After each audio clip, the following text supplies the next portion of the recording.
right, morning everyone. Thanks for coming. Hope everybody had a great Thanksgiving, and I've got a few things with the agenda coming up to touch on quickly, and happy to take your questions. We successfully launched the downtown parking initiatives, that flurry of things, the 30-minute free spaces, the trolley.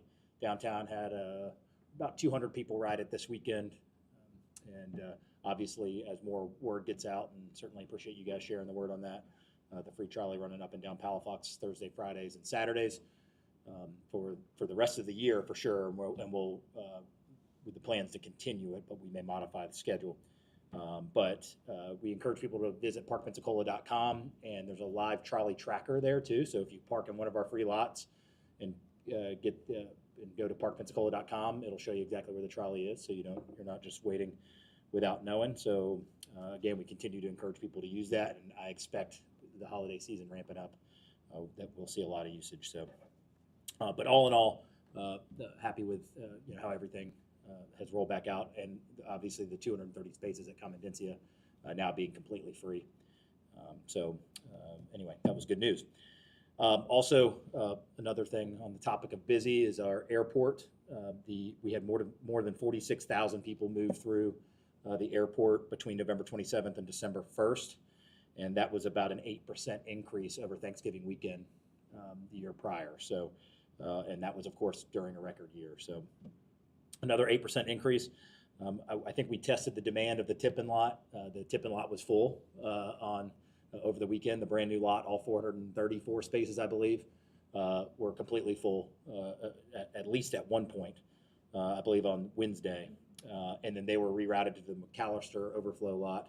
And the peak parking time was Friday, which the McAllister lot got full. So literally every parking space we had on Friday was at maximum capacity. And then on the topic of the airport, we do have the public open house for the terminal expansion. That is going to be on Wednesday. Well, it says Wednesday. Is it December 6th? Yeah, okay. Wednesday, December 6th. No, that can't be right. Yeah. Friday. Yeah. It's next Wednesday.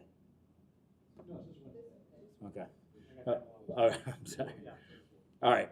So it's tomorrow from 4 to 6, correct? Yeah, got it. Okay, tomorrow 4 to 6 at the second floor of the airport administration office. So you go up the escalators, do a U-turn, and that's open to the public. You can look at preliminary concepts, and excited to see. I've been able to see some of those. The planning is not at any concrete stage. We're not at 60% design or 90% design. Really, the first focus primarily is on the design of the new TSA area that would be going in place. And so that design will be taking place first. So there'll be some conversation on that, but really, of course, more so on the actual terminal itself.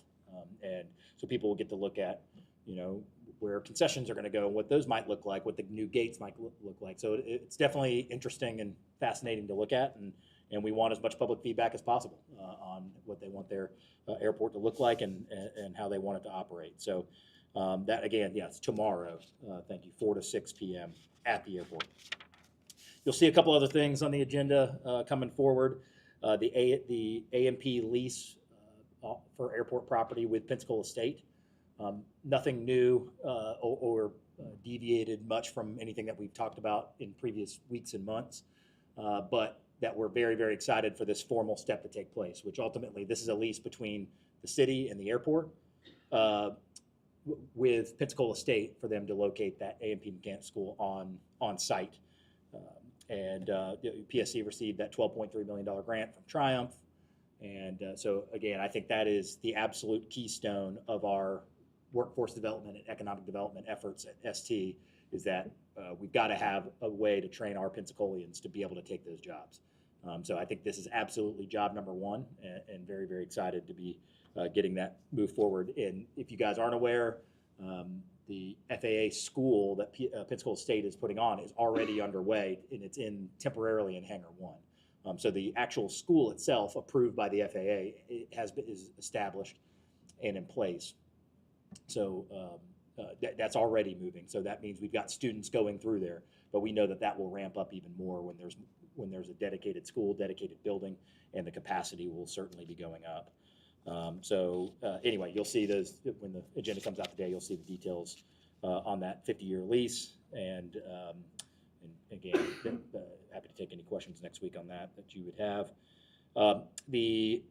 You'll see something mentioned on the homebuyer assistance with Land Trust. We have some ARPA funding that's been allocated for a while now for housing initiatives, $442,704, and what we're doing is we're taking those funds for first-time homebuyer assistance for the Malcolm Young site with the Community Land Trust, as well as the 3 Home Builders Association scattered sites that we have. So 15 lots in total, and those $440,000 would be aid for some of that down payment assistance for those home buyers to be coming in there. So a minimum of 15 units would be developed under the agreement, and a minimum of 9 of those units will target buyers at or below 80% of the area median income. So all we're really doing is taking these allocated ARPA funds that are already earmarked to help with housing, and we're going to have them aid those 15 parcels, both Malcolm Young, the old Malcolm Young site, and the 3 scattered site parcels that we're partnering with the Community Land Trust on. You'll see a mention of Baptist vacation of right-of-way. All that is the old H Street that used to run through the Baptist campus, and then now the city still has the easement for it. I assume Baptist had an agreement because it basically became the parking lot, the west of the main campus. That it would be bringing that back and vacating that right away for the 2 tax credit projects, the 2 PACES projects that would have the road that runs between the 2 of them. So that's been going through zoning and all of that stuff. It's been on public agendas at least a couple times now. But when it says Baptist Hospital vacation of right away, I don't want that to be confused with anything to do with the campus demolition. It has nothing to do with that. It's those other 2 affordable housing projects that are moving forward that need that done. They certainly can't build on property that's owned by the city or controlled by the city. So that step needs to take place so they can get that project going. And let's see, you'll also see we're certainly excited to have the FOP contract for our police officers, not the sergeants and lieutenants. That's still under negotiation. But we're seeing the PPD salary get a much deserved increase of about 16%, a little over 16%. The starting salary goes from $45,011.20 to $52,500 annually. So, I meet with mayors all over the country where one of the biggest problems they have is recruiting and retaining police officers, and I'm certainly dedicated to making sure that that's not a problem here. So we've got to stay competitive the way we are in every one of our other departments, and this will certainly help us do that. So anyway, you'll see again all the details of that. But just to be clear, as you reported, this is for the police officers, which is the majority of the force for sure. But this is just the police officers. There's still negotiations with 2 other bodies for the sergeants and the lieutenants. So we're always going to keep public safety front of mind, and we're excited to get this done and make sure that our officers are being paid competitively. Red light camera update.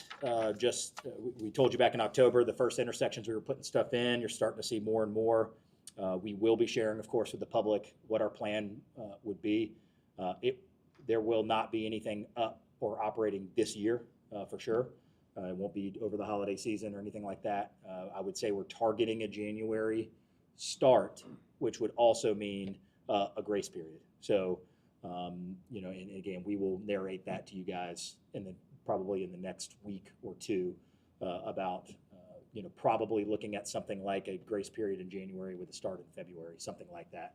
Where you'll see them flashing, but there won't be any, and you may get a ticket in the mail, but it'll be for $0 as a warning. So we want to make sure that everybody knows, everybody's familiar, and the safest thing to do with the red light cameras is don't run the red lights. That's I can guarantee you won't get a ticket if you don't run the red light. So and again, that's 5 of our intersections that have been our worst for crashes and injuries and fatalities over the last decade. And then let's see, we've been notified with that a contractor for ECUA will be doing a test on a water well being installed at 1008 North I Street. It's supposed to start next week, but there could be some significant noise in the area. So if you get reports or anyone's calling you, that's 1008 North I Street. That's some ECUA work that'll be going on there. And I think I've got one more thing. Let's see.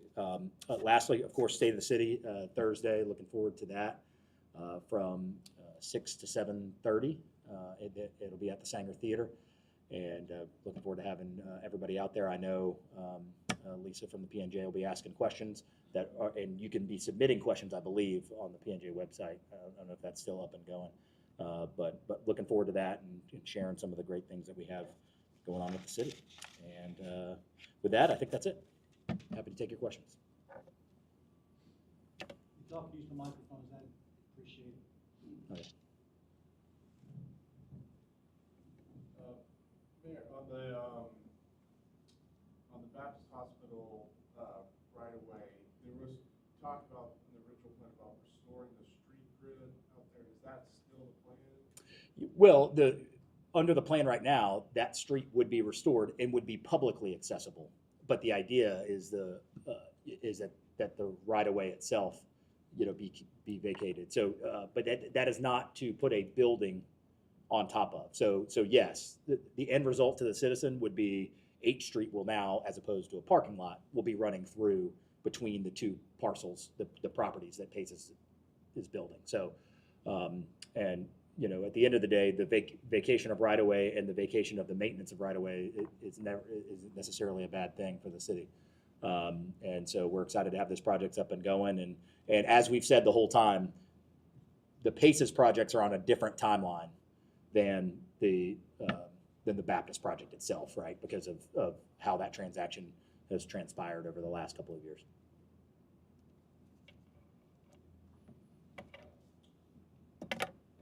On the home buyer program that you're doing through ARPA, does that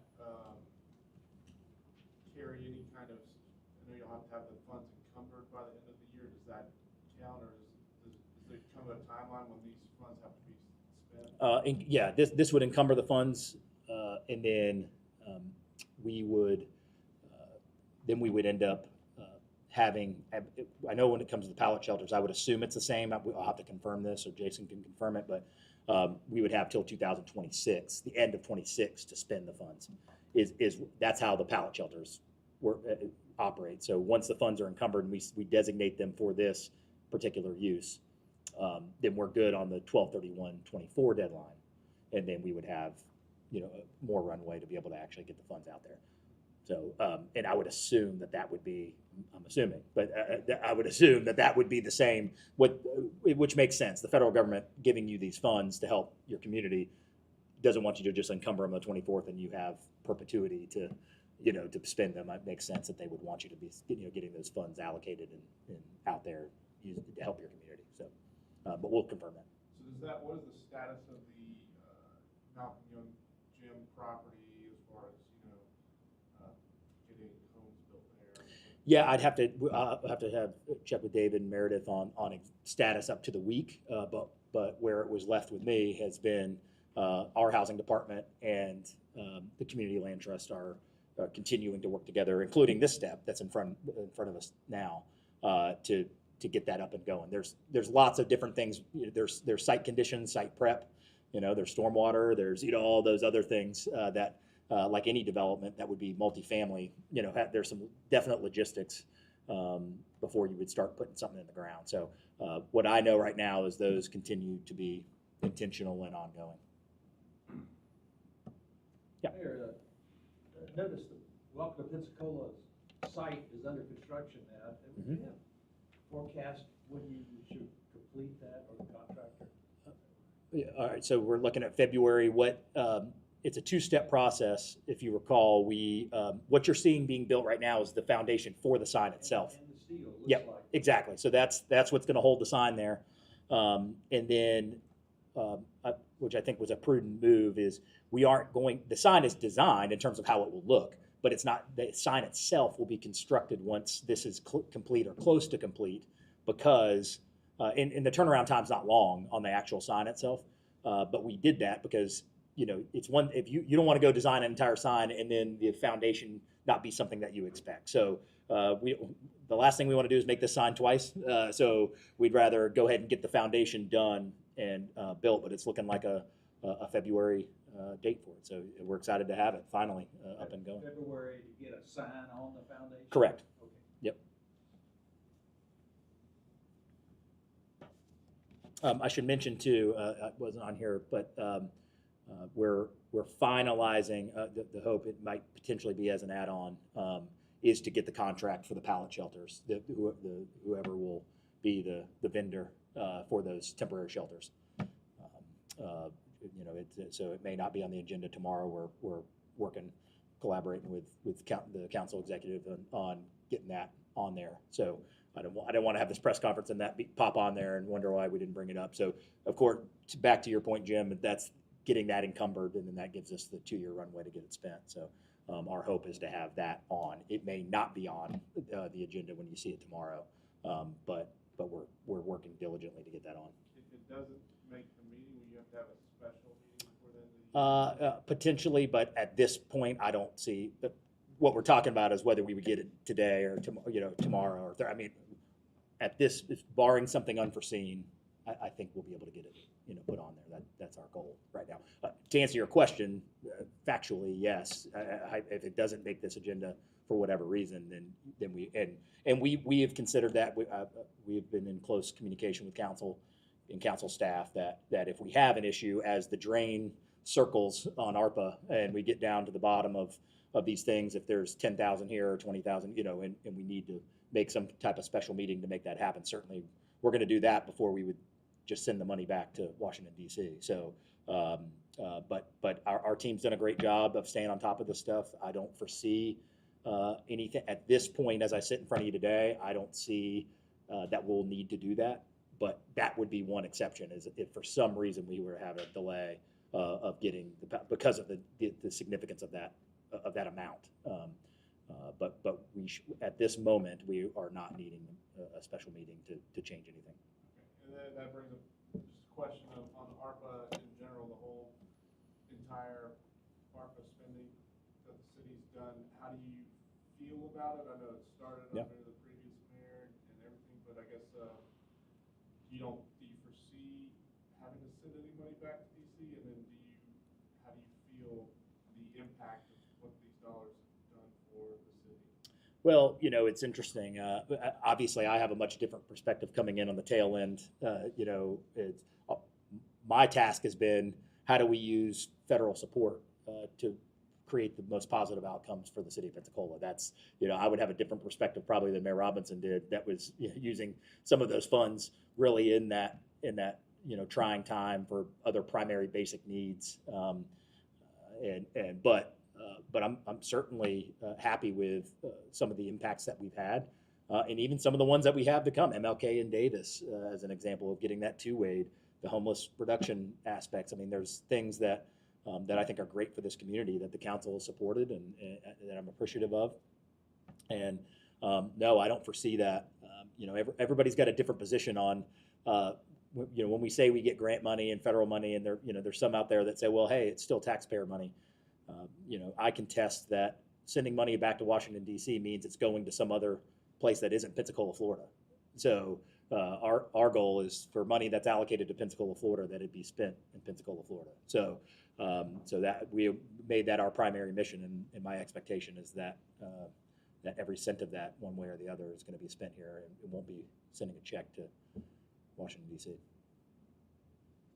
Mayor, on Policy Williams, has Geosyntec been formally awarded the contract for the design and development? We actually have a meeting this week to finalize. We are at the end of that. I think terms and everything were good. We were just kind of having one more, just kind of formal review that I'm in to hammer out all those details. So, but I fully expect, John, that'll be buttoned up. Do you have all the funding in place for the aspirational framework that the city has developed? I mean, or will this sort of be, as the funds become available and known, then that will affect the design as you reach maybe the 60% level? Well, that's a good question because it ties into my primary concern that I shared with Geosyntec when they were awarded, which is this. We have to treat this from a financial standpoint. We have to treat Hollis T. Williams as a stormwater project at this juncture. In other words, the funding that we have does not build playgrounds, does not build bathrooms, does not build, but we would be extremely short-sighted as a city to not have an eye down the road. What we don't want is a design of a stormwater park that doesn't take into consideration what the future uses might be. So although we're not going to be paying Geosyntec to place every playground and place every bathroom and whatever amenities that our community will want and that they've discussed, we certainly want them to design the park in a way that suits its primary purpose. This is a stormwater park, but that leaves open the door to do those things when the funding becomes available. And we continue to be aggressive about finding that funding. We've applied for raise grants. And our grants team does a great job of getting pinged and getting on top of every one of those things. So remember, this is 20 years in the making, and it's taken us 20 years to get the first dollar of construction going. And my plan is for it not to be another 20 years before we have that second layer. So to answer your question directly, no, the funding's not in place to be able to adhere to every part of the development framework plan. Of course, it is visionary in that aspect, but the nice part now is from day one, no one will ever be able to say, Geosyntec won't be able to say, we didn't understand the vision of where we want to go. And so that's why the timing of that framework plan was so important, is that, one person may have looked at it and said, well, why do we need the framework plan now? All we're building is a stormwater park, except we would have probably lost some opportunity, in the shuffle because of the funding. So let's start all on the same foundation of where we want to go. And then phase one will take place, construction of stormwater elements and aspects. And then it's our job to stay diligent on finding that second layer of funding that'll help us continue to align the vision of the park. Are you assuming a lot of risk in this approach, the way, you get one piece done, next piece you're waiting on a capital? Yeah. I mean, are you prepared? I mean, how would you mitigate the development risk of something like that? Yeah, I think it's what we're doing has no risk in the sense that we are designing a stormwater park right now. We have eyes on what could come to fruition. If it doesn't for 5 years, if it's the next mayor, what does the next mayor have? The next mayor has a vision from the community of what they want this park to be. And if they run into a funding opportunity 5 years down the road, 10 years down the road, if we aren't able to procure it, but what do we have? We have a fully completed functional stormwater park. And that could be a walkway around the pond. That could be so yes, we have to develop and construct every phase that it can stand independently, so we are not opening the door of a $30 million spend that now is contingent upon getting another $5 million. The prudent way to do it is to design it, and that's what we've asked Geosyntec to do. We've actually scaled back from kind of their initial proposal was, let's design the entire thing, and we said, no, let's not do that. Let's be visionary about the entire thing, but let's fully design the stormwater aspect that we're fully funded on right now. So I'm glad you asked that so I can clarify. I want to make sure everybody knows. If all we do is get the $30 million that we got, we're going to have a beautiful stormwater park that improves aesthetic and certainly improves our stormwater capabilities. So the stormwater park function, it's funded, restore, all that, includes enlarging the pond, right? Correct. Yeah. And taking care of the real estate involved in enlarging the pond. Correct. Yeah. So I'm always careful when I say property acquisition because people hear that and they think, we're going to go, buy their houses. What we're talking about is commercial property acquisition around the lake, around the pond there. Yes, the funds that we have currently allows for that. The radio tower, for example. So that'll be on the agenda is the transaction for the radio, the down payment for the radio tower lease buyout will be on there next week, for example. Those are fully grant funded. That's not money coming from the city. So all of that can take place. The expansion of the pond can take place. Any a pipe running underneath the interstate and any other infrastructure that's going to be designed there can all take place under this bucket of funding. And we feel confident that we've got sufficient funding for all of that to take place, and then hopefully we just leave a nice canvas for those, phase 2 type items that can be funded in the future. Yeah. Anything new on the city's proposed arrangement with the Children's Trust? Not yet. One of the conversations I've actually been having, I have a meeting today, actually, with the trust and the school district to kind of give an update and talk about a few different ideas. What I see in the future, whether that be a school district employee or a city employee, and we're going to discuss that, is we need someone that's going to be minding the store on whatever we do. And this cannot be something that sits on my plate or Tim's plate or on the 7th floor. We need the expertise and someone waking up every day because this potentially, we're talking about close to $5 million over the next 6 years, has a chance to be generational, and someone's got to wake up every day, either for the city or representing the city, that's going to see this through. So we've got a lot of ideas, and we'll talk through some of those today, but it's either today or tomorrow. But Who are you meeting with? Superintendent Leonard, staff? It's Keith Leonard. Some of his, I know his workforce staff is going to be there. Lindsay Cannon, myself. We may be formulating a position again, either internally or as part of the interlocal. We're going to see what makes more sense. Is it a school district employee that's a city liaison? Is it us? And that's something that we fund. We're going to look at the right way to do that. But the more I've thought about it and worked through it, we got to have some. We can't say, hey, this is going to impact positive change for our underserved community, and it's going to be the mayor's charge or the city administrator's charge to make sure that we wake up every day knowing it's going to happen. We got to have someone at the helm. So we can formulate right now, but execute. We're going to have someone helping represent the city in this initiative. Anything else? All right, guys. Thank you so much.